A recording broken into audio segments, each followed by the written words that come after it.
Bueno, supongo que ya vamos empezando. Creo que ha habido algunos cambios en el programa.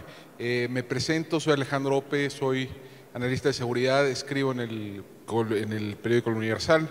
Pueden leer lunes, miércoles y viernes si les interesa. He pasado por varias de las instituciones de seguridad del país.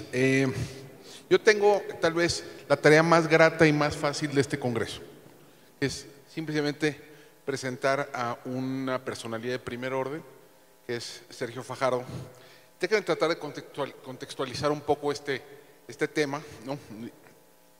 Aquí es interesante, ¿no? Si uno revisa los últimos 30 años de vida nacional, es notorio que hay un espectro que se ha cernido sobre la vida mexicana desde hace 3 décadas, que es el espectro de la colombianización.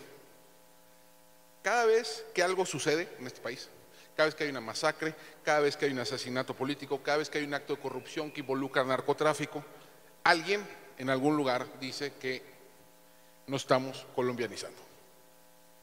Esta expresión claramente es lamentable, ¿no?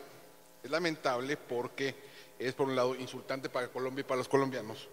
Es además arrogante porque es suponer que no hubiera razones pero muy mexicanas para la violencia, para la ilegalidad, para la corrupción. Y además es contraproducente porque nos lleva a leer al caso mexicano desde la perspectiva de Colombia y viceversa. Es decir, perdemos en este juego muchos de los matices sutiles y muchas de las diferencias obvias, ¿no? Diferencias obvias que, por ejemplo, de estructura política, este es un país federal, Colombia es un país, una república unitaria, el rol del conflicto armado y de los actores políticos en Colombia, que no necesariamente se corresponde a lo sucedido en México, y digamos las diferencias en torno al narcotráfico. Entonces no debemos, no podemos leer a México desde el caso colombiano. Dicho lo anterior, hay mucho que aquilatar y mucho que aprender del caso de Colombia para el caso mexicano. Yo destaco ahorita rápidamente 3 lecciones. Una es que es posible transformar a las instituciones y fortalecer al Estado. Y comparado con la situación que se vivía en Colombia hace 25 años, el cambio es notable. Segundo, que es posible reducir de manera sostenida la violencia. Y tercero, que en todo lo anterior, el rol de lo local, el rol de los gobiernos locales y del liderazgo local es fundamental. Y en este último punto, pues tenemos un ejemplo de primerísimo nivel con nosotros hoy, Sergio Fajardo, que ha sido muchísimas cosas en su vida. Leo un poco su currícula. Sergio Fajardo Valderrama cuenta con un título y una maestría en matemáticas de la Universidad de los Andes y un doctorado en matemáticas de la Universidad de Wisconsin-Madison. Ha sido profesor de numerosas universidades, sobresaliendo como orador e investigador. Es considerado el pensador que revolucionó la manera de hacer política en Colombia. Fue elegido gobernador de Antioquia para el periodo 2012-2015 y elegido alcalde de Medellín en 2004 con la votación más alta en la historia de la ciudad. Fue nombrado el mejor alcalde de Colombia al finalizar su mandato en 2007. Fue nombrado como el personaje de América Latina 2007 por el Financial Times y ha trabajado de manera destacada en temas de liderazgo, de confianza, de educación, de cultura ciudadana, de urbanismo social. Pero decíamos, todo esto ha sido Sergio Fajardo y ha sido muchas cosas más y puede ser todavía muchas cosas más. Podríamos estar aquí ante el futuro presidente de Colombia. Pero si habría que ponerle algo decisivo en su biografía, estamos con el hombre que lideró la pacificación de Medellín. Y eso no es cualquier cosa. Medellín era, en principios de los 90, la ciudad más violenta del mundo.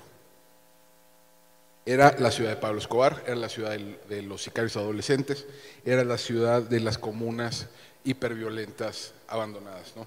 Y hoy es otra cosa que ahorita nos va a comentar probablemente Sergio.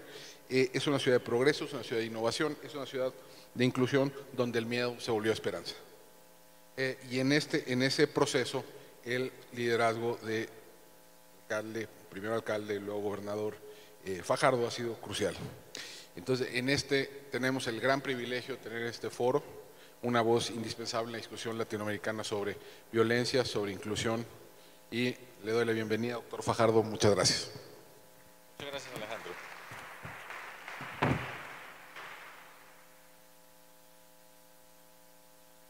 Muy buenas tardes. Perdón un segundito, yo me ubico bien acá donde voy a mover la presentación, a dónde apunto. Ahí voy yo. ¿Apunto a cualquier lado, no hay problema? Ok, listo, ya está claro. Muy buenas tardes, es un gran gusto estar acá con ustedes. He tenido una mañana muy enriquecedora, le he puesto mucha atención a todas las presentaciones que me han servido para ampliar mi panorama. Me da alegría estar acá, estar en México, mi segundo país, donde he aprendido tantas cosas y he pasado momentos muy satisfactorios como profesor del TEC de Monterrey durante los últimos 2 años. Y voy a compartir con ustedes una experiencia de lo que ha pasado en nuestra sociedad. Yo vengo como colombiano, yo creo que México se está colombianizando con la música de Colombia, con los futbolistas colombianos, con García Márquez, con toda la riqueza de cultura de Colombia. Entonces les voy a contar esa experiencia. Tengo que ir rápido, espero que no estén muy cansados, pero se puede. Yo vengo de Medellín. Medellín es una ciudad de cerca de 2,5 millones de habitantes, entre montañas, en un valle muy lindo. Estas son unas imágenes de mi ciudad. Y quiero empezar a contarles un poco, o empezar primero, no poco, sino empezar primero por decirles por qué estoy yo aquí hoy parado. Bajo circunstancias normales en la vida yo no tendría que estar aquí hoy, hablando de lo que voy a hablar, siendo hoy candidato a la presidencia de la República de mi país, como independiente, como una alternativa dentro del contexto político de Colombia, porque yo soy un matemático, yo soy un científico, yo soy un profesor, y si volvieran a hacer, volvería a hacerlo, pero cambié de rumbo en la vida hace 18 años, porque decidimos participar en política. ¿Y por qué decidimos participar en política? Porque con un grupo de personas amigas nos dimos cuenta de algo muy elemental. Las personas que toman las decisiones más importantes en nuestra sociedad, gústenos a nosotros o no nos guste, son los políticos. Y a nosotros no nos gustaba la estructura política tradicional, no nos gusta la estructura política tradicional. Queríamos ser parte de la transformación de nuestra sociedad y tomamos una decisión. En lugar de estar diciendo toda la vida hay que hacer esto, nos dispusimos y nos comprometimos con nosotros mismos a participar en política. Decidimos conformar un movimiento cívico independiente, participar en elecciones, ganarnos las elecciones, llegar al poder para transformar nuestra sociedad. Y aquí estoy yo hoy, 18 años después. Empezamos en las calles. Esta es una foto mía. En las calles de Medellín empezábamos repartiendo un volante. Y lo primero que tenía ese volante eran nuestros principios políticos. Salimos a la ciudad a decirle que queríamos transformar nuestra sociedad, que teníamos unos principios, que esos principios representaban lo que nosotros soñábamos, que estoy seguro que muchos de ustedes están totalmente de acuerdo con esos principios y que nosotros estábamos dispuestos a liderar nuestra sociedad. En esa época se burlaban de nosotros, se reían de que pensar que unas personas repartiendo volantes en la calle sin pagarle un solo peso a una sola persona por un voto iban a llegar al poder, iban a derrotar a las maquinarias más extraordinarias electorales para transformar una sociedad. Y así lo hicimos, pero empezamos desde el principio con los principios. Yo soy matemático, como les dije, como dijo Alejandro. Hice un doctorado en lógica matemática, de todas las áreas de la matemática, la lógica. Y siempre estamos mirando cuáles son los fundamentos sobre los cuales construimos, cuáles son los principios. Los matemáticos siempre estamos pensando en los principios, en los axiomas sobre los cuales construimos. Y así lo trasladamos a la política. Por esa razón, repito, estoy yo acá, en representación de tantas personas que nos atrevimos a soñar, a participar en un mundo muy, pero muy complicado como es el de la política, con tantos obstáculos, pero al mismo tiempo un mundo extraordinario. Voy a empezar contándole a ustedes la esencia.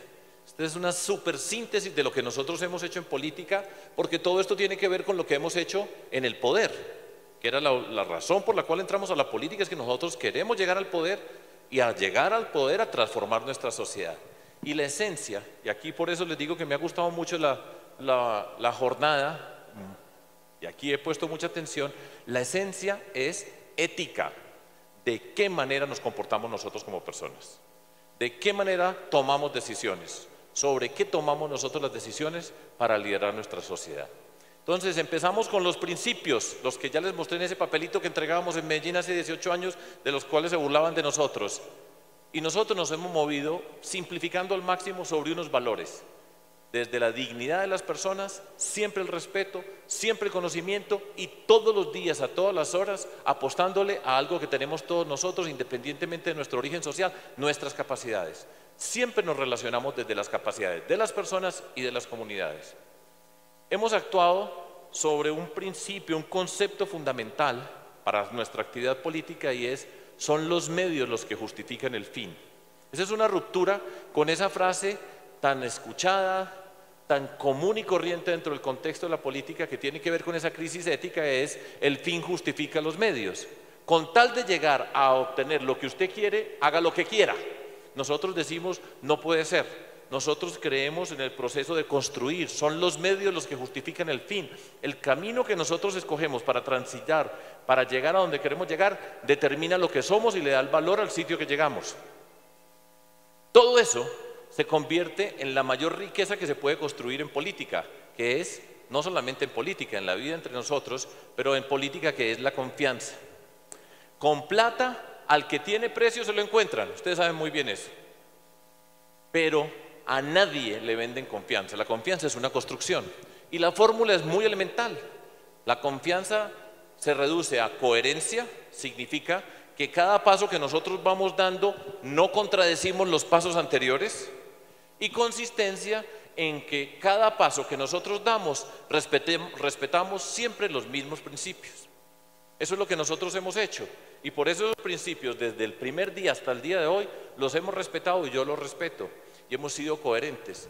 Después de 18 años, ya vamos a cumplir mayoría de edad en términos políticos, pues nosotros hemos construido esa riqueza que es la confianza. Y después de todo esto, lo que nosotros hemos significado para nuestra sociedad, Alejandro, construimos la esperanza. Les voy a explicar un poco cómo se construye la esperanza. Todos estos son los conceptos básicos para después mostrarle a ustedes los conceptos en funcionamiento. Cuando llegamos a la ciudad de Medellín, donde yo nunca en mi vida había tenido un cargo público, a mí me decían de forma despectiva profesor, porque se pensaba, y en nuestra sociedad los profesores no tenemos el estatus de los gerentes. Pero desde que nosotros llegamos teníamos claros los principios, sabíamos cuáles eran los problemas que íbamos a resolver, íbamos a enfrentar las desigualdades sociales profundas que hay en nuestra sociedad. Ya se habló de desigualdades, la sociedad mexicana es desigual, la colombiana es más desigual que la mexicana y tenemos muchas similitudes en muchas áreas, desigualdades entre personas y territorios, la violencia, obvio. Medellín, a comienzos de los años 90, mi ciudad, de Antioquia, de mi país, Colombia, tuvo 390 homicidios por cada 100.000 habitantes. Ustedes han visto las cifras que se han presentado acá, que son ínfimas comparado con la debacle que sufrió mi país en esos años. La violencia, por supuesto, y la cultura de la ilegalidad, que tiene la corrupción como capítulo estelar. Fíjense ustedes que todo lo que hemos hablado acá tiene que ver con lo que yo estoy hablando acá. Y somos Venezuela, México y Colombia dentro de todo esto. Teníamos los principios, planteamos el problema y ofrecemos una solución. La solución se llamaba Medellín la más educada en el contexto de la ciudad, Antioquia la más educada en el contexto del departamento, y vamos a ver cómo se va a llamar en Colombia. Y ese reto lo asumimos apostándole a la educación, ciencia, tecnología, innovación, emprendimiento y cultura para desarrollar las capacidades de nuestras personas para escribir una página diferente. Les explico. Esta es una imagen que me gusta.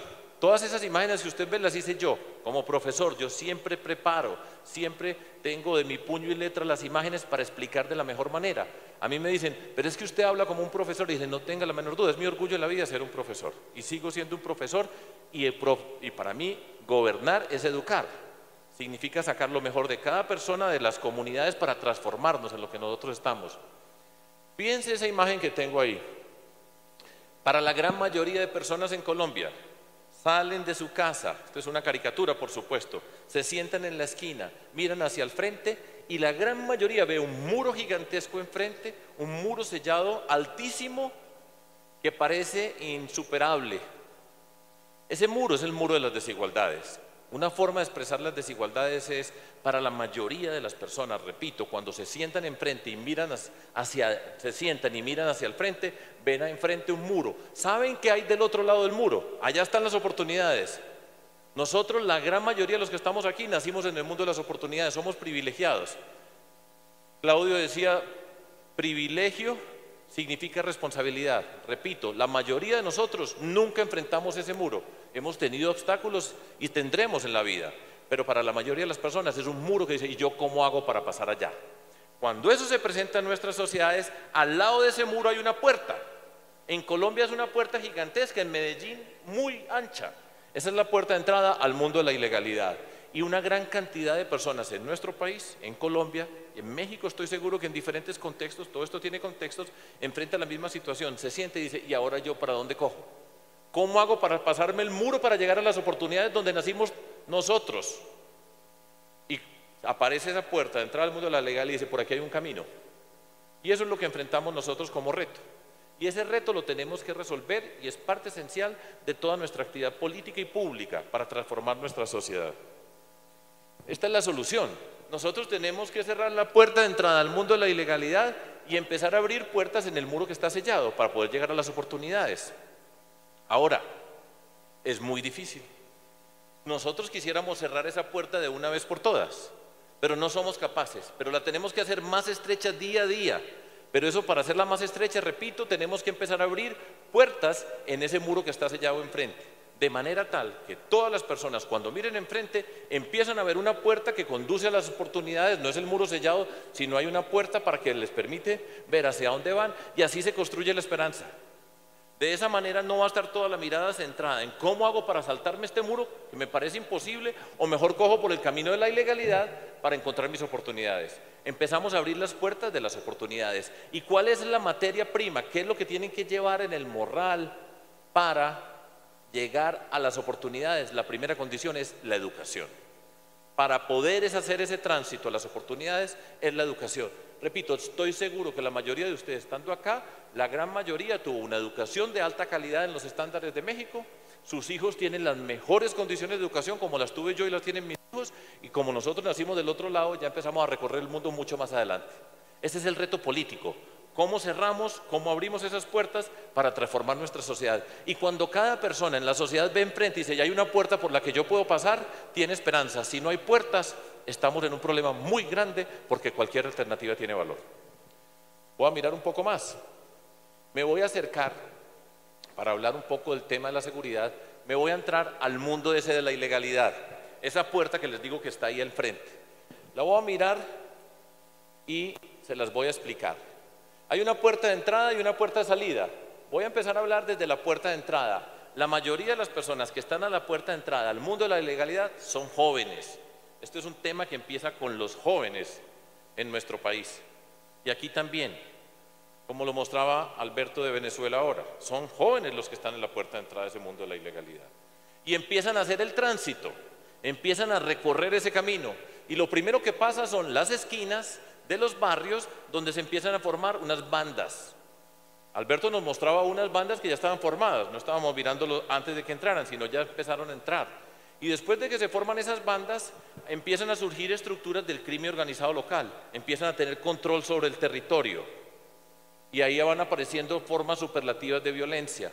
Y después de eso se articulan esas bandas, ese crimen organizado local se convierte en un fenómeno global hoy. Hoy tenemos un sistema globalizado del crimen, para después eventualmente salir, y la mayoría salen muertos, unos pocos salen porque cumplieron una pena o en el contexto de una negociación de una forma u otra.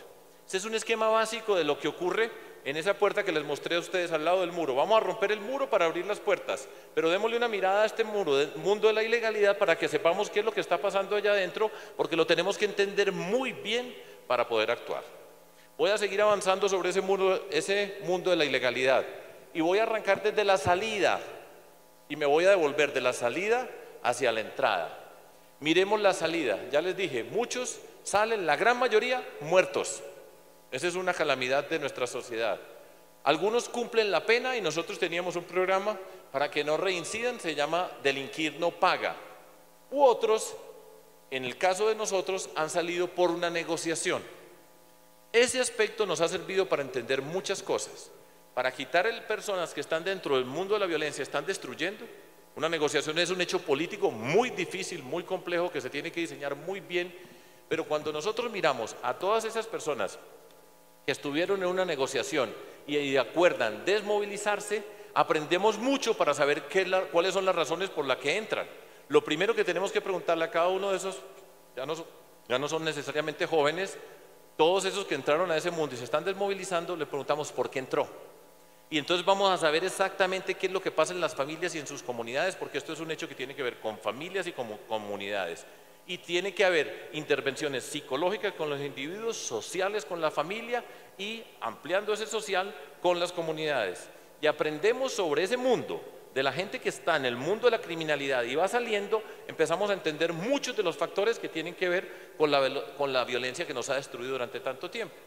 Por supuesto, tienen una cantidad de necesidades básicas, quedaron por fuera del mundo de la educación, los tenemos que recuperar. Avanzamos con sus proyectos productivos, la participación comunitaria y entender las víctimas y hacer un seguimiento muy juicioso. Eso pasa cuando salen. Adentro, mira, acabo de mirar la salida, voy a mirar exactamente adentro, hay 3 niveles. ¿Qué pasa en esas bandas? La mayoría están creciendo en un contexto violento, no tienen ningún tipo de oportunidades, con la impunidad se convierten todas estas personas que entran a ese mundo en los ídolos y aparece un camino. Hay una frase que escuché yo acá una vez en el aeropuerto de la Ciudad de México, que me la decía un maletero, me decía acerca de los jóvenes, y esta frase que aquí se entiende muy bien, que los jóvenes decían, prefiero vivir 5 días como rey que toda la vida como güey. Eso significa, escoge ese camino y a mí qué me importa, me la juego acá y este es mi camino. Eso es tremendo cuando usted se enfrenta con personas que tomaron esa decisión. Adentro entonces están las bandas locales que tienen un control territorial, está el microtráfico, el consumo de drogas, la extorsión, los sicariatos, los delitos, secuestro, etc. Y hacia el otro lado está pues esos grandes mundos de la criminalidad y ahí nos encontramos Colombia y México, porque ahora los mexicanos tienen los grandes carteles, ustedes les dicen cárteles, nosotros decimos carteles, de las drogas que están íntimamente relacionados. El mundo del narcotráfico ha cambiado. Para nosotros ya llevamos 4 generaciones del mundo del narcotráfico y nos encontramos desafortunadamente con México en esta etapa y es una unión muy dolorosa que nos va a costar muchísimo a todos nosotros. Y tiene que ver con el mundo del narcotráfico, el lavado de dinero, por supuesto, pues el papel que juegan los mandos medios. Ustedes ven que capturan a un narcotraficante acá en México, lo extraditan, pero ya hay otros que se están disputando el poder y eso es una parte de las lecciones que tenemos, la corrupción, el terror, y este es un tema globalizado.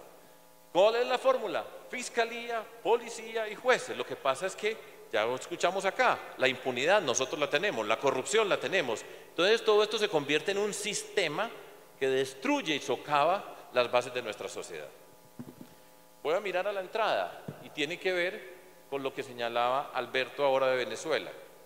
Nosotros tenemos que mirar a la entrada de esos jóvenes que están empezando a entrar, los que acaban de entrar pero no se han movido mucho, sobre ellos tenemos que actuar. La expresión es prevenir es mejor, nosotros tenemos que mirar con mucho cuidado esos grupos de jóvenes vulnerables.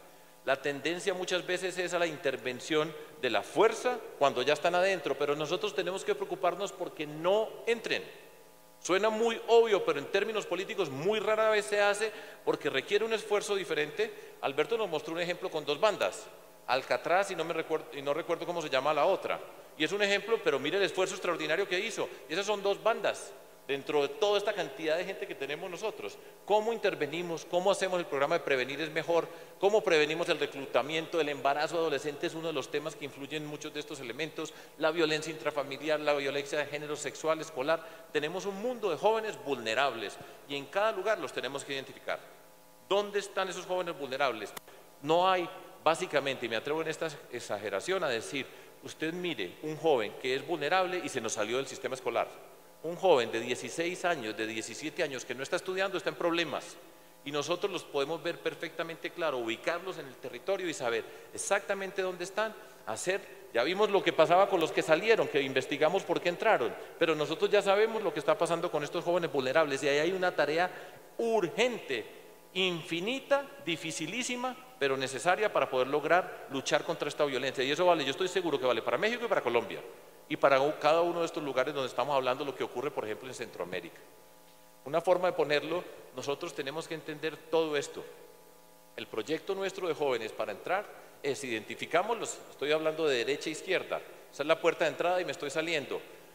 Jóvenes vulnerables están en esa condición de riesgo. Tenemos que hacer algo que todos nosotros tenemos bastante claro en principio: proyecto de vida. La gran mayoría no tiene ni idea qué es un proyecto de vida, no tiene para dónde coger. Creamos un programa que se llama Jóvenes con Futuro. A cada joven hay que empezar a construirle ese proyecto de vida, hay que mostrarle una puerta por la cual va a poder transitar, y siempre, siempre, siempre ponga el equipaje de la educación en el proyecto que se necesita para atenderlos. Y prevenir es mejor.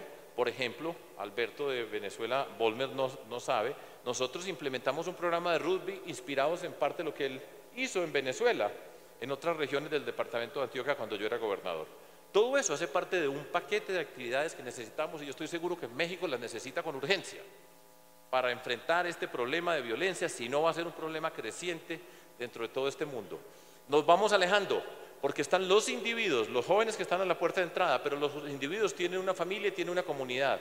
Y en esa familia y en esa comunidad nosotros tenemos que intervenir también. No basta con que los muchachos los vamos a acoger para que no consuman y para que estudien, sino las comunidades están tocadas. Con esas comunidades tenemos que trabajar, las tenemos que empoderar. Nosotros hicimos un gran programa, se los voy a mostrar ahora, que tiene un efecto contundente dentro de todo esto, pero hay que entender todo el problema. Si no lo entendemos bien todo, nos queda cojeando. El urbanismo social, los proyectos integrales, ahora les muestro, y la manera como la gente participa. Empoderarse significa: yo tengo que ver con mi transformación. El problema no es qué me van a dar, que muchas veces es la forma como se mira desde la política, qué les vamos a dar a los pobres, sino cómo nos vamos a transformar. Por eso hablaba de principios al comienzo y hablaba de dignidad y de capacidades. Todos y cada uno de nosotros tiene capacidades. Y en cualquier lugar, por remoto de México, de Colombia, las personas nuestras tienen capacidades. Nosotros no tenemos nada que envidiarle a nadie en el planeta Tierra, porque las capacidades las tenemos, pero las oportunidades no. Y respetar a las personas significa cuando se siente protagonista, para empezar a caminar ese camino que les estoy diciendo, para pasar por las puertas de oportunidades. Y todo esto tiene que ser un tema de toda la sociedad. No es ¿qué va a hacer usted con los jóvenes que están en esas bandas por allá metidos? Sino trabajar con los que están adentro, que acaban de entrar, con los que van a entrar, con la comunidad donde viven, y todos nosotros como sociedad tenemos que ser parte de esto. Y parte de esto significa, en un proyecto de cultura ciudadana, aprender a ser ciudadanos, y aquí se explicó, y lo dijo muy bien Otón, la diferencia entre ciudadano y individuo. No sé si ustedes la recuerdan esta mañana, y eso hace parte de nuestro compromiso. Miramos todas esas cosas, y eso fue lo que nosotros hicimos, y se tienen muchos efectos positivos. Difícil, dificilísimo; complejo, complejísimo. Todo esto es difícil, pero requiere entender los problemas. ¿Para qué sirven las matemáticas? Para entender los problemas. ¿Para qué sirve la lógica matemática? Para encontrar el lenguaje, para encontrar 1, 2, 3, 4, 5 componentes, integrarlas, construir un camino para avanzar. Y ese es el reto que nosotros tenemos, y es el que hemos hecho. Dentro de todo esto, ya voy a empezar a mostrarles el proyecto que quiero mostrarle. Hay una parte que es muy importante entender. El poder de los violentos es el miedo. Y cuando hay un poder, una comunidad con miedo de un tiempo prolongado, se va destruyendo todo el tejido social. Y eso significa que se va fragmentando el territorio, cada quien se va encerrando, y nos van quitando la condición de ciudadanos a convertirnos en individuos donde es sálvese el que pueda. Y una sociedad que vive en esa condición está en un problema profundo, muy profundo, porque no habrá posibilidad de transformación.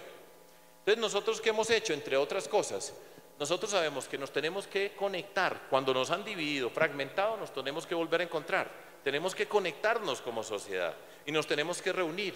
Y para eso fue fundamental el espacio público. El espacio público es donde nos encontramos la ciudadanía.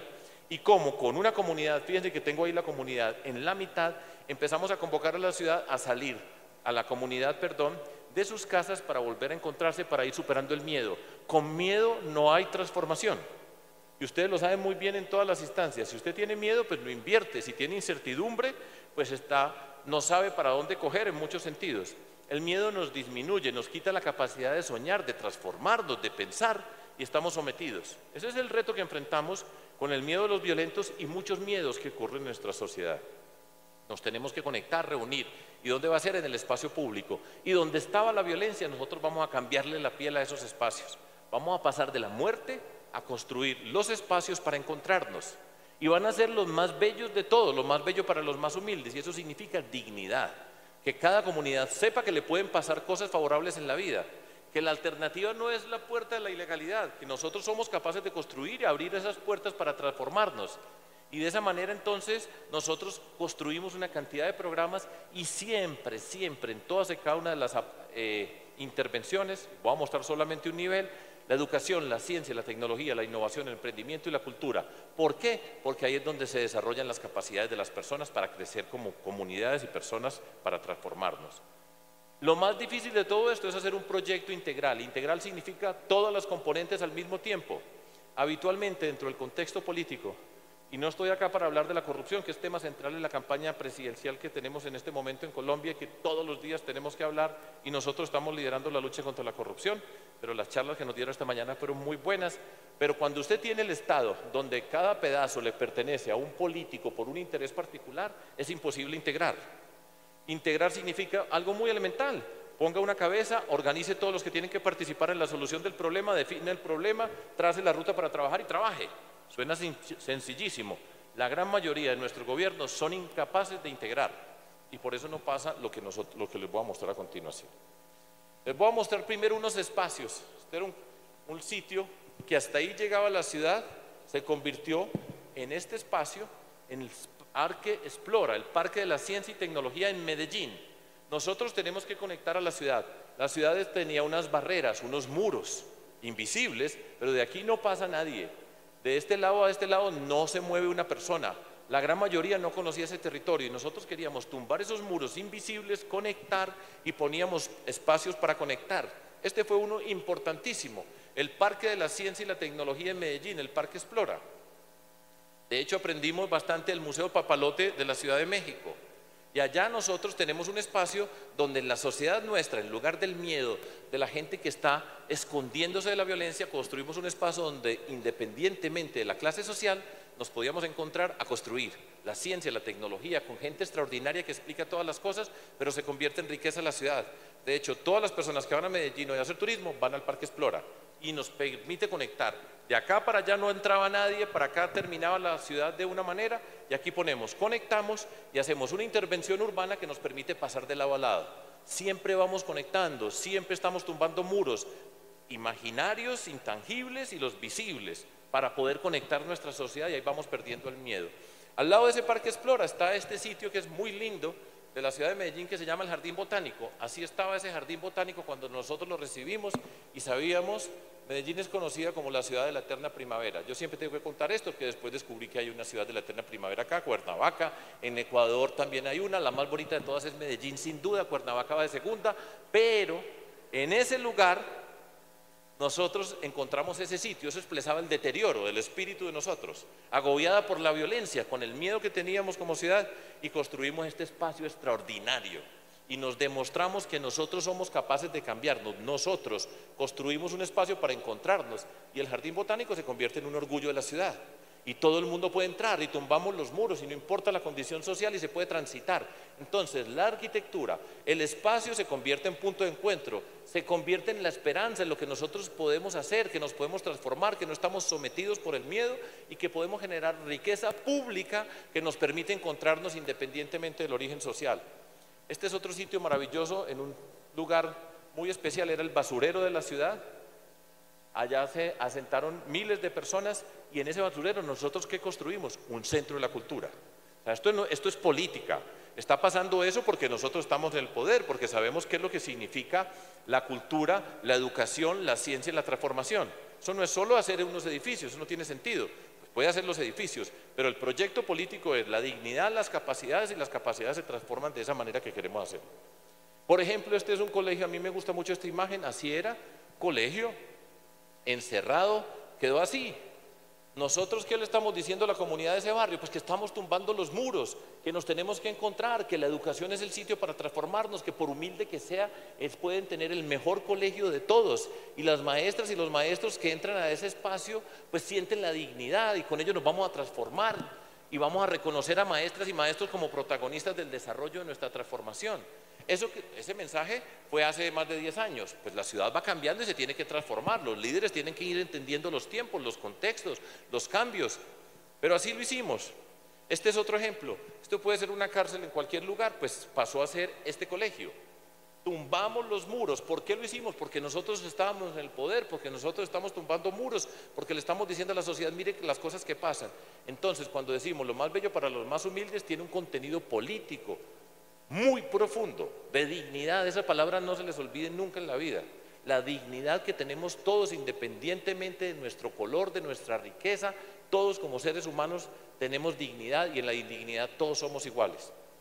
Voy a pasar, tengo 10 minutos para terminar. Bueno, este es el penúltimo. Esta era una esquina en un barrio, allá hicimos un centro de emprendimiento zonal.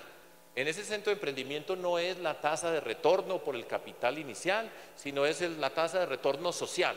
Esa esquina, pues ustedes se pueden imaginar lo que pasaba en esa esquina, con todo lo que podía ocurrir, y esa esquina se convirtió en esto, y ahora significa que allá pueden llegar, allá están los programas de formación, participan las familias barriales, y empezamos a hacer la transformación.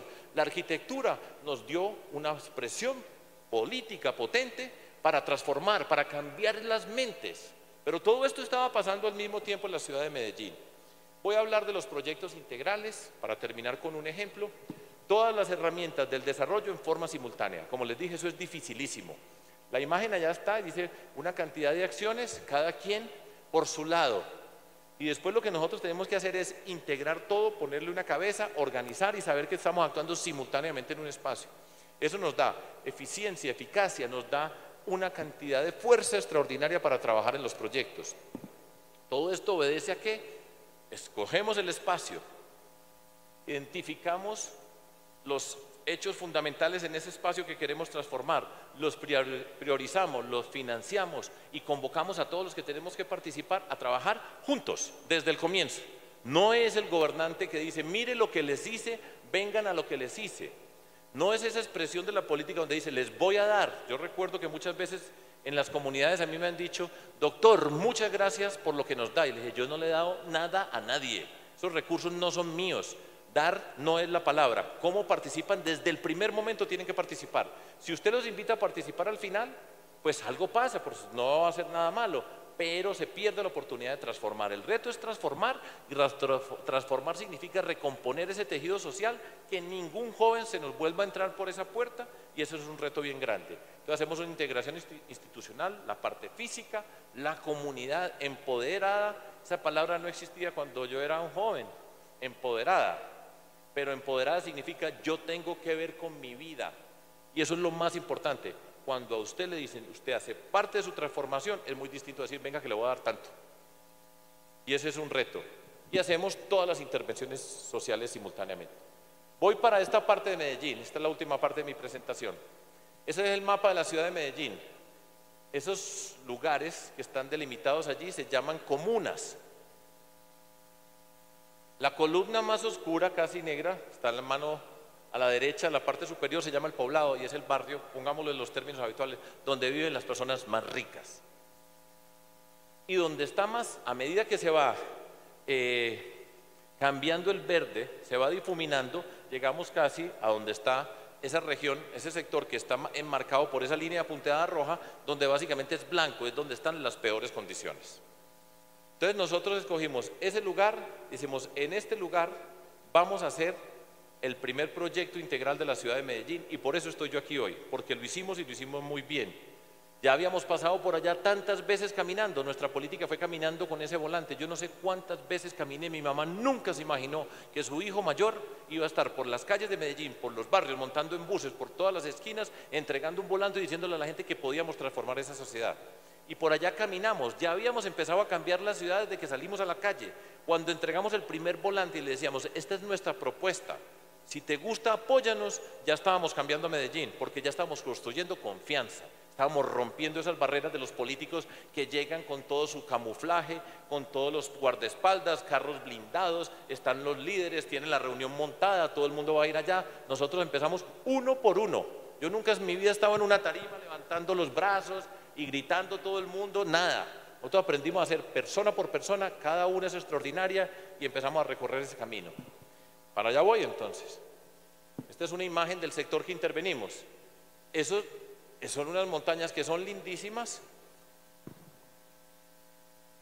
Miren ustedes, muchos de esos asentamientos informales, viviendas de esta naturaleza, y ahí está el sector. A mano derecha está Cada intervención física tiene un programa social.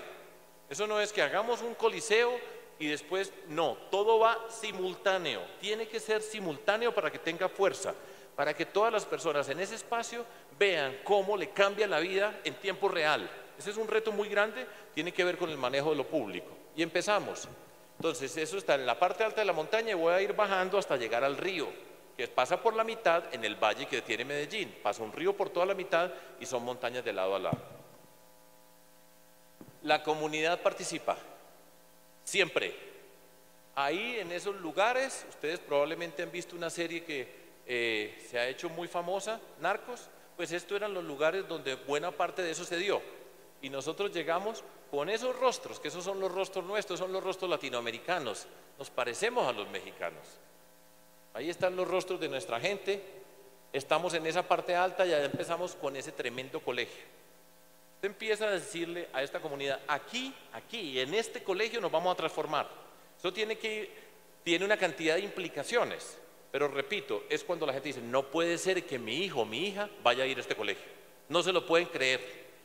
Y entonces, ¿de qué manera hacemos el trabajo social? ¿Cómo trabajamos con las maestras y los maestros que están yendo al colegio para mejorar la calidad? Vamos a mejorar las matemáticas. En México hay que mejorarlas, en Medellín, en Antioquia, y en Colombia, y en América Latina, y en los Estados Unidos, todos tenemos que mejorar. Y empezamos a trabajar, pero encontramos el camino para llegar. Y allá en ese espacio construimos así, esas son las casas que están ahí al lado, ahí está el colegio y es algo extraordinario. ¿Qué es lo más bonito que hay en el barrio? El colegio. ¿Cuál es el mensaje? No son los delincuentes, no son los de las bandas los que tienen el poder, sino vamos a dignificar a las maestras y maestros. Eso es potente. Ahora, eso no es solo el colegio, es hacer todos los programas que van a su alrededor. Después el centro de salud, el centro de emprendimiento, ya les mostré a ustedes el centro de emprendimiento zonal en otro barrio, aquí también lo tenemos, entonces colegio, centro de salud, allá no había un centro de salud. Si una persona se enfermaba allá para llegar a un hospital bajando hacia el centro de Medellín, era una calamidad. El centro de emprendimiento zonal, allá se producen miles de cosas extraordinarias en ese centro de emprendimiento. Cómo los más humildes llegan a pensar, qué significa crear empresas, hacemos el concurso, la gente empieza a estudiar. Cuando la gente se siente reconocida por su capacidad y empieza a sentir ese reconocimiento, se transforma. Por supuesto, yo soy un profesor y creo profundamente, porque lo he vivido en todos los sentidos de mi vida en ese programa. Esa es la forma como fuimos arreglando todo ese vecindario. Se construyó un sistema de transporte, Metrocable, que transformaba, porque fue una idea ingeniosa que servía para llegar a esas montañas donde era prácticamente imposible porque las carreteras, las calles no habían sido diseñadas. Eso no fue un proceso de urbanización, eso fue un proceso de invasión. ¿Y de qué manera llegamos allá?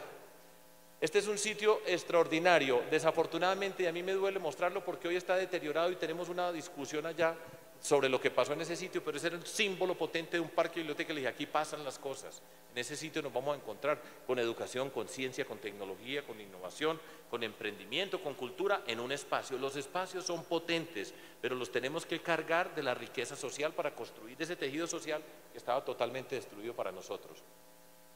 Es un ejemplo.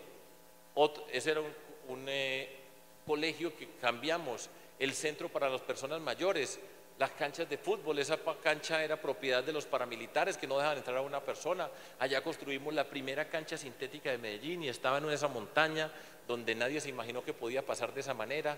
Ahí van ustedes viendo las imágenes. Borramos las paredes que estaban llenas de los avisos de la muerte de los grupos que se enfrentaban y empezamos a construir un proyecto donde las familias escogían con un grupo de artistas jóvenes que querían tener en la pared de entrada a su casa.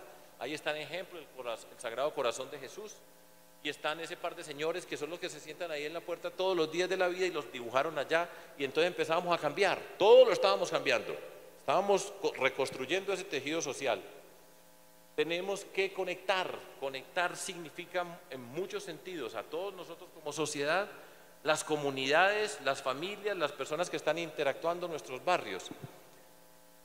De las montañas de Medellín bajan cerca de 62 quebradas. Si eso fuera en Suiza sería un espectáculo mundial y cobrarían la entrada por ir a verlo. Pero nosotros tenemos zonas de invasión, la gente siempre está buscando el agua, los campesinos cuando llegan a la ciudad van a buscar dónde está el agua, porque estos son muchos campesinos que llegaron del campo por la violencia que hemos tenido nosotros en nuestro país o por la falta de oportunidades y se van asentando de esa manera. Pues ahí están en plena ciudad de Medellín ¿Y qué construimos nosotros? Un puente. Eran dos barrios, entre ellos se mataban. Yo no sé cuántas personas murieron pasando de un lado a otro. Ustedes se imaginan el terror de la familia cuando salía un hijo que se iba a ir al otro lado del lugar. Y conectar significa hacer eso. Miren la forma como vamos pegando. Y cada que conectamos disminuimos la violencia. Voy a hacer entonces dentro de todo esto un gran proyecto de vivienda. El lío es monumental. Nadie en principio tendría que estar ahí. Nadie tendría que haber vivido en ese lugar. Nadie, por supuesto, tenía permiso ni licencia para construir. Para que tengan título de propiedad sobre eso, pues prácticamente ninguno. Y allá vamos a intervenir nosotros sobre ese tipo de lugares. Así va creciendo la pobreza, pegados los unos a los otros. Aquí me dice que ya tengo que acabar, ya voy a terminar, perdón. Eso pasa ahí en toda la ciudad. Y empezamos a construir un plan de intervención. ¿Cómo va a participar la comunidad? Desde el principio la comunidad está involucrada, la comunidad sabe qué es lo que estamos haciendo. Ya habíamos pasado caminando por allá durante la campaña, teníamos la confianza. Cuando la comunidad se le explica, se respeta, no llegan con el interés de cuántos votos me va a dar y llega el político y le dice yo le hago esto pero usted me tiene que dar esto y al que ponen de líderes es una ficha para conseguirle unos votos para la próxima elección, sino todos pueden participar. Vamos rompiendo con una cantidad de muros y barreras. La comunidad participa, diseñamos, se le explica cada paso del diseño, participan en la discusión del diseño, vamos a intervenir sobre esas obras.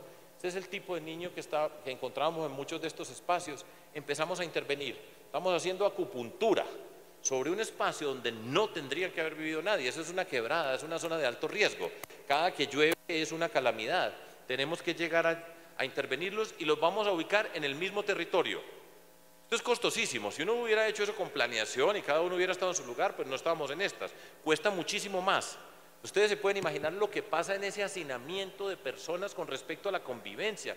Por eso hablamos de la casa adentro, lo que ocurre en esas casas, lo que ocurre con la comunidad y cómo vamos transformando. Vamos avanzando, vamos construyendo y empezamos a recuperar los espacios. Hay gente maravillosa que sabe hacer todo esto, desde trabajo social, sociología, psicología, la arquitectura, un montón de gente que trabaja en equipos sociales. Por ejemplo, este es un caso que a mí siempre me gusta poner dentro de ese mismo territorio. Pues miren, ahí vive, miren la casa que está, no sé, nosotros le decimos Tugurio, no sé cómo se le dice acá. Bueno, ahí están. Pues por supuesto ahí vive una señora que lleva 30 años viviendo allá, que llegó del campo, no tiene título de propiedad, la vamos a pasar a vivir en un apartamento, a pasarla a que viva en un apartamento, tiene miedo que nosotros la vamos a cambiar, no sabe otra manera de vivir. ¿Cómo vamos a hacer con ella? Esa señora vive hoy en este edificio. Esa señora pasó de ese lugar a vivir en el edificio. Ahora eso requiere una cantidad de trabajo muy grande, porque nosotros decimos, pues obvio, vive mucho mejor. No, usted tiene que empezar contando con el miedo, sus relaciones, cómo vivía, eso da susto. Y entonces enseñarle a vivir en una comunidad, todo eso hace parte de un trabajo que tienen que hacer grandes equipos. Así va quedando ese sector. Así va quedando ese sector que estaba todo destruido. Miren cómo va quedando bonito, vamos eliminando el riesgo físico, vamos reconstruyendo el tejido social, vamos creando nuevas condiciones, la gente empieza a creer y dice, a mí me puede pasar. Eso es lo más importante, cuando dicen, yo puedo ser parte de esto. De lo contrario, es una sociedad de la exclusión. Aquí vamos creyendo dentro de todo esto y miren, esta calle estaba así, nosotros hacemos una intervención urbana, ponemos estas aceras de este tamaño, construimos los árboles y esa zona se convirtió en la llamada zona rosa. Todos esos lugares donde no había un alma, ahora hay zonas, almacenes, tiendas, discotecas, se convierten en un espacio urbano para vivirlo de una manera totalmente diferente. Y llegamos al fondo del río, y cuando llegamos al fondo del río, arrancamos con un colegio allá arriba y terminamos con un colegio acá abajo. Y intervenimos las escuelas en todo ese recorrido. ¿Y qué hicimos? Fíjense lo que acabamos de hacer. En tiempo real, llegamos a una comunidad que había visto la violencia en todas las formas posibles. Vamos a reconstruir ese tejido social. Trabajamos con las personas, con la comunidad y con toda la sociedad de Medellín. Que todo el mundo fuera consciente de lo que estaba pasando allá, así nunca en la vida hubiera ido a ese territorio. Y empezamos a transformar esa sociedad. Desde el colegio arriba, el centro de salud, el centro de emprendimiento, el parque biblioteca, la cancha, el sitio para las personas mayores, los puentes que conectan, el proyecto de vivienda, el proyecto de emprendimiento, todo lo que hacemos en cada una de las escuelas. ¿Qué hicimos? Le transformamos la vida. Ahora, ¿el reto cuál es? Todo esto hay que revisarlo permanentemente. Si yo fuera alcalde de Medellín hoy, haría una cantidad de cosas diferentes, pero no tengan la menor duda que apostarle a la prevención, a esos que están a punto de entrar a ese mundo de la violencia, es la mejor inversión que podemos hacer nosotros como sociedad en las diferentes instancias. Los territorios son diferentes, las personas somos diferentes, pero yo no tengo la menor duda que apostarle a la dignidad, al respeto y al reconocimiento y apostarle a la capacidad de la gente. Si nosotros lo hacemos de manera transparente y cuidamos y le mostramos a nuestra sociedad que ese muro nosotros lo podemos derrumbar, la sociedad se puede cambiar. Muchísimas gracias.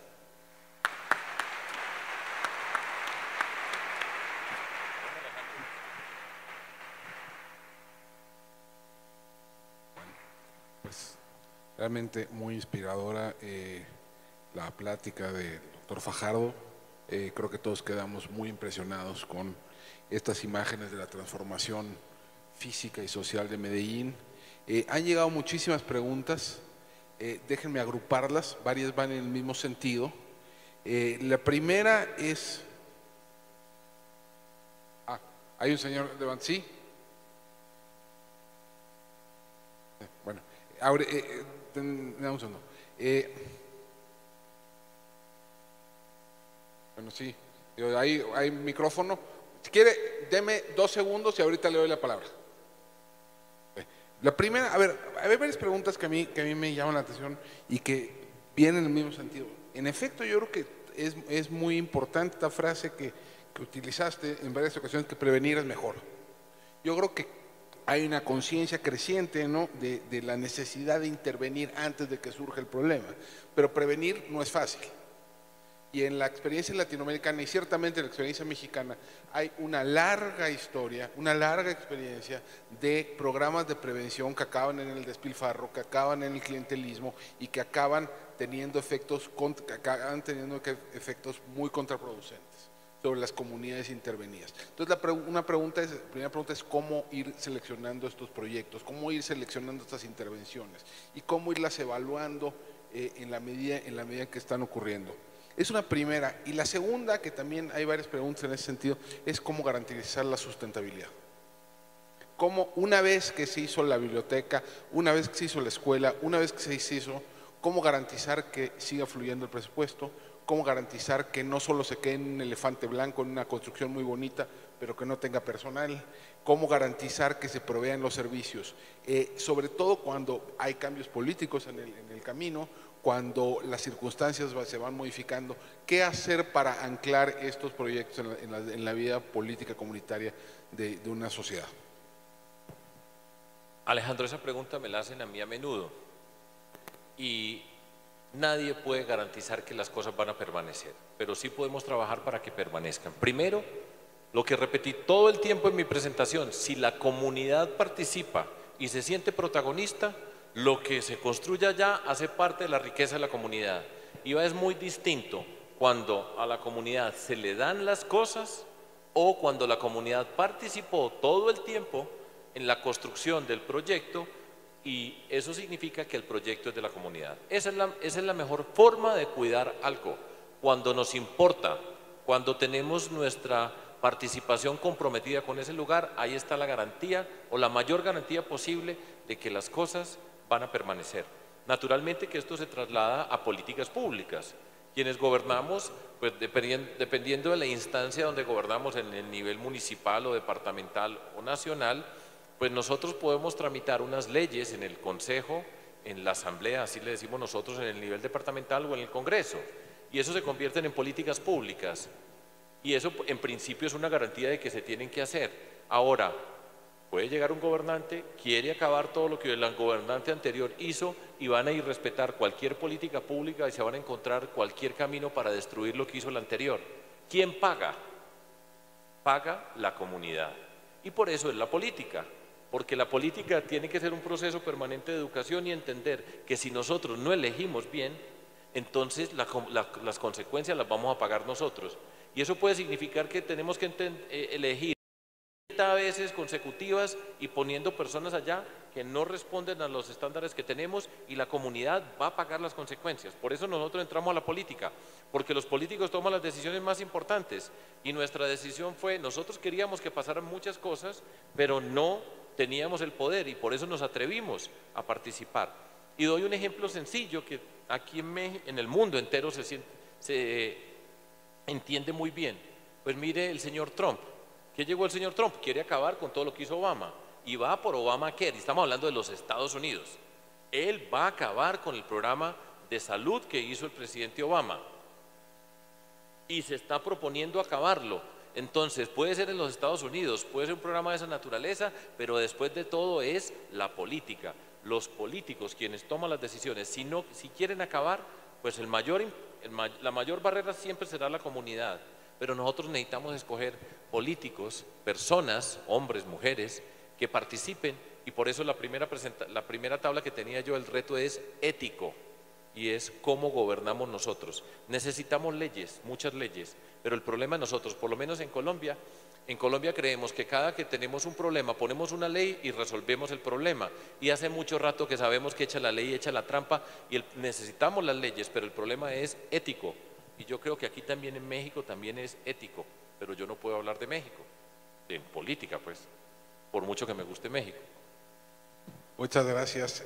Hay varias preguntas adicionales un poco en este tenor. Es decir, muchas de estas intervenciones se hacen desde lo local, desde este espacio muy cotidiano que es el gobierno de una ciudad, donde en efecto la política se hace a pie, ¿no?, en las calles. ¿Cómo cambia una vez que uno pasa al terreno nacional? Es decir, porque entonces el instrumento ya no es el mismo, ¿no? Y la mecánica de intervención ya no puede ser la misma y la relación con la comunidad ya no necesariamente es la misma. Entonces, ¿en qué medida ha habido una transformación de este proyecto que probablemente tenga los mismos principios que hace 18 años, pero que ha visto una transformación en el entorno y en las herramientas? Esa es una. Y la otra, que también se ha hecho varias preguntas, han llegado varias preguntas en ese sentido y que tiene sentido dado el foro en el que nos encontramos, es ¿qué rol juega la empresa privada en este tipo de intervenciones?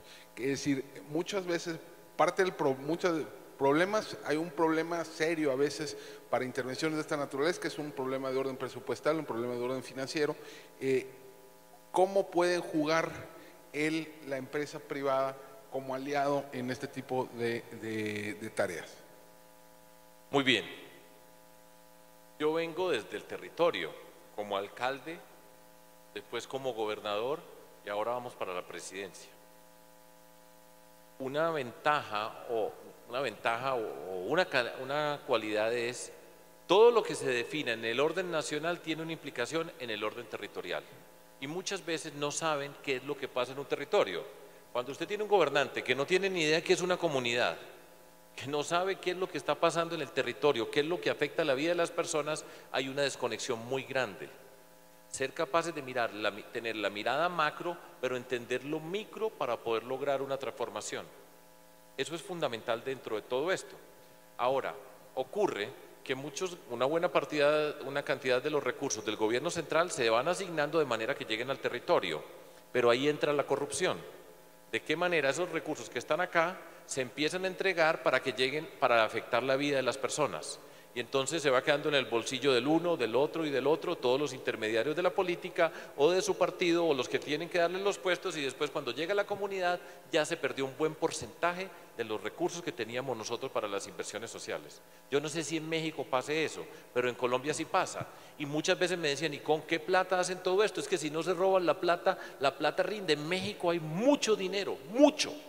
En Colombia también no hay tanto como en México, pero también tenemos dinero, y si no se pierde la plata en medio de la corrupción, si no se queda el 10, el 15, el 20, el 30% en las manos de un político, todo esto se puede hacer tan bonito como el lugar más extraordinario del planeta Tierra, porque nosotros tenemos la inteligencia y la capacidad. Pero los corruptos se quedan con las oportunidades de los más humildes. Los que pagan la cuenta son los que están viendo el muro, no los del otro lado del muro, que somos privilegiados. Y ese es un mensaje muy importante, y ahí está la corrupción. Entonces, ¿cómo se asignan los recursos desde el orden nacional para que lleguen al orden territorial? Por ejemplo, programa presidencial que vamos a hacer. Primer programa presidencial que hacemos nosotros en Colombia va a ser prevención, el que les mostré a ustedes de jóvenes que están a la entrada del mundo de la violencia, pero lo tenemos que hacer con todo el país. Y entonces identificamos unos municipios donde hay una mayor vulnerabilidad, donde están la mayoría de jóvenes que no tienen oportunidades, y vamos a hacerlo desde el gobierno nacional. ¿Pero con quién lo vamos a hacer? Con los gobernadores y los alcaldes. Y todos tienen que participar dentro de todo eso. Y ponemos unos recursos, pero hay responsabilidad desde el alcalde, desde la comunidad, desde el gobernador, y nos tiene que ver la sociedad civil. Lo que explicaba Claudio acá, nos tienen que ver, porque la clave para luchar contra todo esto es que se vea lo que nosotros hacemos. Y por eso cuando nosotros decimos que no pagamos un peso por un voto, no negociamos para llegar al poder, cuando nosotros llegamos a gobernar, podemos gobernar con transparencia, y no los que invirtieron para que una persona ganara la campaña, porque ese en el que invirtieron después cuando llegue al poder les va a devolver la inversión. Y eso se llama corrupción. Y el principal problema en la lucha contra la corrupción, para mí, desde la perspectiva de Colombia, está en las campañas. Entonces, ese es el punto fundamental. ¿Cómo llegan los recursos al territorio? ¿De qué manera participan quienes tenemos responsabilidades? Así como decimos que las comunidades tienen que participar en los proyectos, alcaldes y gobernadores tienen que trabajar. Pero yo sospecho que aquí queda muy difícil que el gobierno nacional trabaje con alcaldes y gobernadores que no son de su partido. Y entonces empiezan los intereses partidistas y hay que poner a los del PRI, a los del PAN, a los que sean en los cargos. Y nosotros llegamos a gobernar distinto. Nosotros llegamos a gobernar y decir, las personas valen por su riqueza, hablamos de mérito, es una sociedad donde se muestra que se puede transformar y multiplicamos la riqueza. Y por ejemplo, en ese esquema de gobierno, no soy yo, gobierno, el que tiene que hacer todo con mis amigos para que se queden con una parte. En cada proyecto que nosotros tenemos convocamos a los diferentes protagonistas, puede ser las universidades privadas, públicas, a los empresarios los invitamos a participar en algunos de los proyectos que tenemos que hacer nosotros y todos aportamos, pero hay un ingrediente central para poder hacer eso y ese es fundamental y es confianza. Cuando nosotros construimos confianza, las personas pueden participar, nos podemos juntar para trabajar juntos, que es el lío. Y construir la confianza es un hecho político. Entonces ustedes se van a juntar, dice, sabe que este gobernador es un súper corrupto y ustedes se van a sentar a hacer proyectos con el gobernador súper corrupto. La gente le dice, no, muchas gracias, nosotros tenemos nuestra fundación, vamos a hacer, tenemos responsabilidad social empresarial, pero nosotros tenemos la capacidad de convocar. Cuando hay transparencia, cuando hay confianza, nos podemos encontrar. Entonces, ¿qué es lo que estamos apostándole? A la transformación de nuestra sociedad. ¿Y cómo se construye la confianza con el sector empresarial? Ahora lo escuchamos acá de nuestros amigos venezolanos. Reglas claras. Lo mejor para los empresarios no es, y esa idea que muchas veces está tan difundida es, ¿cómo lograr este empresario que el gobierno me dé unas gabelas a mí para que a mí me vaya mejor? El reto es vivir en una sociedad donde a todos nos va mejor y la mejor forma de que a todos nos vaya mejor es que las reglas estén claras y que se cumplan. Y en ese contexto a los empresarios les va mejor a todos. No es que me baje los impuestos a mí para mi empresa, sino cómo vamos todos nosotros en sociedad, lo que estaba reclamando Claudio, entre otras, para transformar. Esa es la fórmula y así lo vamos a hacer en todo el país. Bien, a ver, hay un par de… A ver, había un señor, el señor que se levantó por allá, ¿no quiere hacer la pregunta de una vez? No, me dicen que no. A veces me dicen que así no es el procedimiento. Bueno, está bien. A ver, aquí hay a ver, déjame abrir una discusión que la abordaste un poco de pasada, pero a mí me interesaría. Hablaste de la fiscalía, policía, jueces, y hablaste de… muchas de estas intervenciones requieren probablemente asegurar el propio territorio. Es decir, y luego hay, al menos de la experiencia mexicana, muchas veces hay un distanciamiento y hay un divorcio muchas veces entre los que están del lado de las instituciones de seguridad, de los que están haciendo política de prevención en el territorio. ¿Cómo ir integrando las dos visiones? O sea, porque muchas veces el foco o el nodo de intervención puede ser la propia policía en ciertas circunstancias, ¿no? Tenemos varias experiencias en el caso mexicano y ciertamente en el caso colombiano. ¿Qué hacemos con esto, no? ¿Qué hacemos del lado de la policía? ¿Qué hacemos con la policía, con la fiscalía, con los jueces? Ustedes vieron acá la presentación que nos hicieron esta mañana y se hablaba de la impunidad. Y Claudio y Otón mostraron las diferentes instancias de esa corrupción en los diferentes niveles, muy bien mostrada, de manera muy clara. Y por supuesto, lo que pasa es que la corrupción es una empresa criminal que toca todos los estamentos de nuestra sociedad, como ellos lo mostraron, y así es en todas partes. Entonces se convierte en un sistema, cuando se dijo que la corrupción no es el problema, es el sistema, la manera corrupta como se relacionan. Entonces no hay distinción entre la policía, el juez, el ciudadano, el empresario y el gobernante. Y eso tiene que romperse, y el primer lugar donde se tiene que romper es con los políticos. Nosotros tomamos las decisiones más importantes de nuestra sociedad. Por supuesto que cada uno se tiene que transformar como individuo. Otón decía, limpie su propia casa antes de salir, y eso les corresponde a todos. Pero lo primero que tenemos que cambiar como sociedad es a nuestros políticos, que usted pueda mirar a los ojos, que pueda saber quiénes son, porque eso genera confianza. Y si usted genera confianza, se puede relacionar con la comunidad y puede invitar a que se paguen los impuestos. Miren los impuestos dónde están, no se pierde un peso. Y de qué manera esa policía, que hay que ponerle muchos ojos, pero si la policía hace parte de un circuito donde los políticos van donde la policía y le dicen, no me haga esto, ayúdeme con esto, entonces esa corrupción se convierte en una forma generalizada de actuar. Y hay que romper, y nosotros le apostamos a la ruptura en nosotros, las personas que estamos en la política y en lo público. Empezar desde ahí para transformar la sociedad. Por supuesto que hay corrupción en muchas partes, pero la primera y más importante y la más nefasta para nuestra sociedad son esos políticos que están tomando esas decisiones y que afectan entonces la manera como nos relacionamos entre todos. Entonces, a mí me ha tocado trabajar con la policía, con el ejército, con fiscales y con jueces, y siempre tengo la convicción, además, por haberlo visto, no por imaginármelo, cuando usted se relaciona de manera transparente, cada uno de nosotros tiene una responsabilidad y nos podemos articular, la gran mayoría responde bien. Pero si el policía sabe que tiene un gobernante corrupto, tenga la certeza de que ese policía no se va a comportar de una manera diferente. Y sabe cómo es lo que hacen los gobernantes, y los jueces saben exactamente qué está pasando con los gobernantes y cómo los pusieron acá y de qué manera están buscando para que sus casos no se investiguen. Todo eso es una cadena que es tremenda. Ahora necesitamos sociedad mirando el ejemplo de Claudio. La organización se llama, ¿cómo es que se llama? Mexicanos contra la corrupción y la impunidad. Es un ejemplo notable, es notable y admirable. Y necesitamos mexicanos y colombianos contra la corrupción y la impunidad, que haya muchos ojos sobre nosotros, sobre quienes gobernamos, que nos estén mirando, exigiendo y haciendo todo ese rigor de lo que él mostraba, porque muchas de esas cosas que mostraba Claudio no tendrían que hacerse, porque en una sociedad normal ese tipo de cosas no las tendría que estar haciendo la ciudadanía, pero ahí está, y esa es una tarea que tenemos nosotros. Entonces, creo que ya se nos agotó el tiempo. Bueno, tenemos tal vez para una pregunta más. Yo nada más quería cerrar. Yo creo que a mí me parece muy inspirador, yo creo que a todo el público le parece muy inspirador esta idea de romper muros y conectar con puentes. Pero muchas veces los muros que primero tenemos que derribar, desde la acción pública, los primeros muros que hay que derribar son los que están en el propio gobierno, ¿no? Las primeras conexiones que tienen que hacer son dentro de las propias instituciones. ¿Cómo hacer para que las instituciones trabajen juntas? ¿Cómo integrarlas a un esfuerzo común?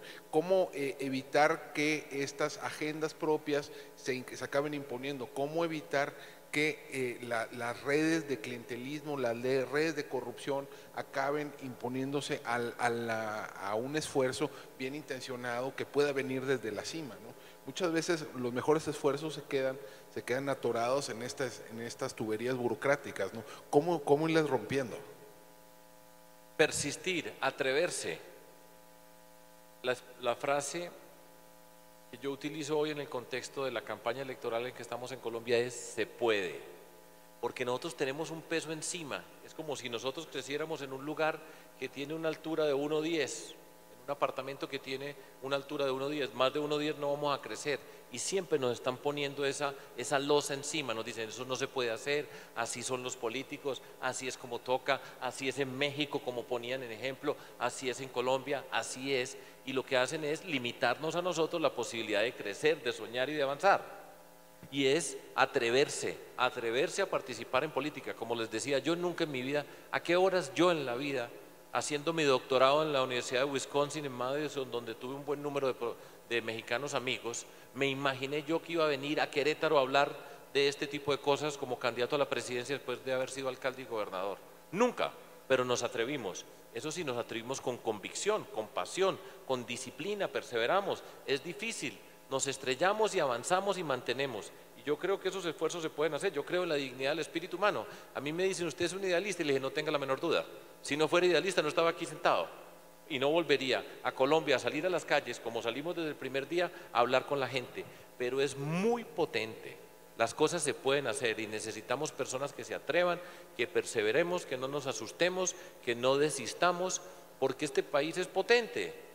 Yo siempre miro a mis amigos mexicanos, por supuesto que ustedes tienen la frontera con los Estados Unidos y la relación que hay con los Estados Unidos y es necesaria, pero México, yo lo veo a México abatido, Colombia también está abatida en estos tiempos, pero si ustedes miran para América Latina y entienden la dimensión de lo que significa México, se dan cuenta de lo extraordinario que es esta sociedad. Entonces, las cosas se pueden hacer, hay que atreverse, Alejandro, atreverse, si no nos van a dominar los mismos, y se puede. Muchas gracias. Creo que con eso concluimos una extraordinaria presentación. Muchísimas gracias. Estamos sumamente agradecidos con su presencia en este foro y muchas gracias a todos ustedes. Hasta luego. Queremos agradecer a Alejandro Ope y a Sergio Fajardo esta agradable plática que tuvimos al término de este mediodía. Vamos a brindarles un fuerte y caluroso aplauso. Muchas gracias por acompañarnos en este encuentro empresarial Coparmex 2017, celebrado aquí en la ciudad de Querétaro. Bueno, a continuación me gustaría invitarlos a salir de este recinto, pero les voy a pedir, por favor, se lleven todas sus pertenencias, ya que vamos a cambiar el montaje para vernos en punto de las 3 de la tarde, aquí de regreso, donde tendremos nuestra comida. Así que no olviden nada aquí dentro del salón, porque vamos a cambiar el montaje. Asimismo, te recuerdo, si no te has registrado aún, es momento indicado para hacerlo.